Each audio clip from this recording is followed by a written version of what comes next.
So a couple weeks ago, it's actually 2 months ago, it's 7:30 a.m., and I'm doing what a lot of us do here in Israel, which is I'm running late to davening, so I'm rushing to throw all of my clothes on so that I can make it to services on time. And I get a Facebook message from a former colleague of mine at the Union for Reform Judaism, and it says, "I just got the email. Are you okay?" So I did not know what email she had just gotten. I thought maybe it was spam. Maybe she had gotten something from someone who was trying to scam her using my identity. I thought maybe there was some email that had bounced back from a number of years ago that she had just gotten for some reason. So I asked her to send it to me. She clarified eventually that she had just received an email from some anonymous person in the world who was critical of an interview that I had given recently to the Times of Israel about a true art program we had gone on a few weeks ago. You see, a bunch of us, many of you were with us, we went to a Palestinian village to plant olive trees. And we actually got to speak, a couple of us got to speak to an AP reporter who was Sienna's friend, and also an AP reporter. And I had given an interview talking about the way that if we really wanted to live in a Jewish state, that meant that we couldn't turn our backs on our Palestinian neighbors. And that I didn't see this issue of settler violence as political. It was really just about making sure that we could all live together and have peace and security in our own neighborhoods. But needless to say, some people were not that happy about the way that the interview came out. And there had been a number of negative emails, especially that had gone to an employer that I had stopped working at over 3 years ago. And when I started to hear about these emails that were being sent and these comments that were being put out, I was really uncomfortable. I realized this is not why I got into this game of being a rabbinical student. See, when I was in first grade, I wrote an essay for my teacher. She asked us to write, and an essay in first grade is about 4 sentences, just so to be clear. And she wanted us to write what we wanted to be when we grew up. What would we be? So I said, when I grow up, I want to be a rabbi dentist. Because rabbis only work on Shabbat, and dentists only work during the week. So what I'll do is I'll go be a dentist during the week, and then I'll do Shabbat. I'll give the sermon. I wrote that the best part would be getting to stand up on the bima, and the worst part would be having to give sermons, which I think is still true.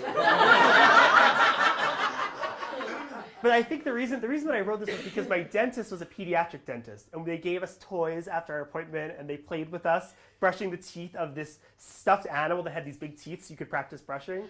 So to be a dentist, to be a pediatric dentist, to be a rabbi were these people that gave things to people, that got to be in relation, to be in community with other people. And that's why I wanted to have a job where I could actually make people happy, connect people to me and to each other. So in Hebrew school, I was a straight A student, but we didn't have A's and B's at our Hebrew school. We had check pluses. So I was a straight check plus student in Hebrew school.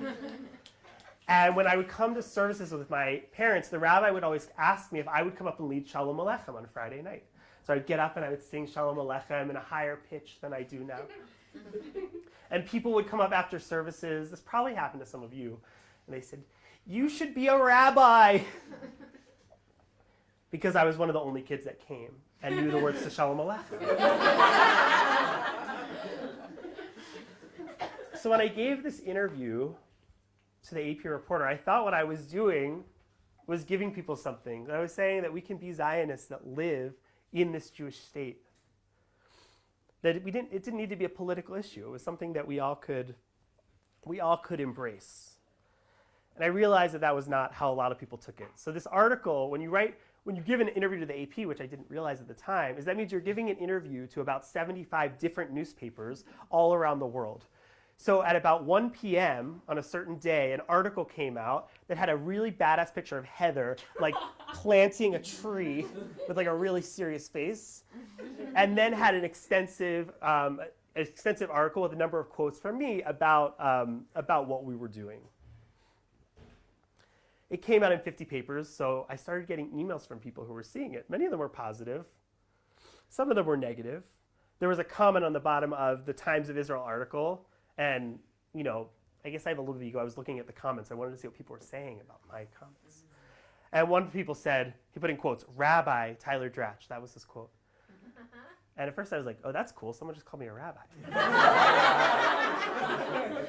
But I understood what he was saying. He was saying that someone who speaks like this can't be a rabbi in our community. I got an email from the president of my rabbinical school, which is a very scary thing whenever you get an email like that. And Rabbi Sharon Cohen Anisfeld wrote, "I saw your interview. I was so excited to see you be such a great representative for our school. Needless to say, I received this interview from someone who was less happy about what you had said." I got an email from my future mother-in-law. I'm getting married in September. And she said, I really saw the article. I'm really proud of you. But then the next day, I got an email from her with an article, something about the importance of AIPAC and the American Jewish community. And I got another email. So we're still in conversation about these topics. And then finally, I got an email from someone at Truah, who was actually a rabbi who graduated from Hebrew College. And she said, "We've been getting a lot of negative feedback about this article. Are you okay?" And I really appreciated that she saw me, that maybe it was hurting me to have to hold some of this brunt for our group. But I also saw that when she emailed me, she was saying that what you're doing is something really important.